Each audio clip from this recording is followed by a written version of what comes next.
ချက်ဆိုတာကိုဒီလိုမှစာထုတ်ထားတယ်ဟုတ်ပြီနော်ဒီတို့ကခလေးလေးရတယ်လို့ပါဒီကခလေးလေးရတယ်မှာတောင်းနေတယ်နော်ဒီလေးရှင်းနေဆိုလို့ရှိရင်ဆိုင်ကတယ်မှာရှင်းရစားတယ်နော်ဘုံကရပြရမယ်နော်ခလေးလေးဆိုလို့ရှိရင်ဆိုင်ကတယ်မှာကားတယ်မှာရှင်းရစားတယ်နားကဘာကရပြရမယ်အဲ့ဒါရှင်းလိုက်ဇုံမအဲ့တော့ဆိုင်ကယ်ပြီးကားပြီးစီးတဲ့ခါကြလို့ရှိတယ်ရှင်းလိုက်ကိုဒီပြီးတော့မှအဲ့ဒီဇုံမကားတွေဆိုင်ကယ်တွေပဲစီးလို့ရှိတယ်အဲ့ရအောင်ဒီပြီးတော့မှဒီကရစစ်ကဓာတ်စီတဲ့ဒီကိုဆက်စတောင်းလို့တော့မှနိုင်ငံတော်ကတင်ဝင်စာထုတ်ထားတာ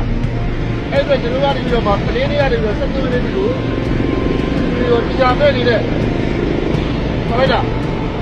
ကလေးတွေကနေပြီးတော့စာပြီးတော့မှကျွန်တော်ကအဖွက်တုံးတဲ့စာပြီးဖမ်းပါမယ်အဲ့ဒါကြောင့်သူတို့ပြည်လာမှာ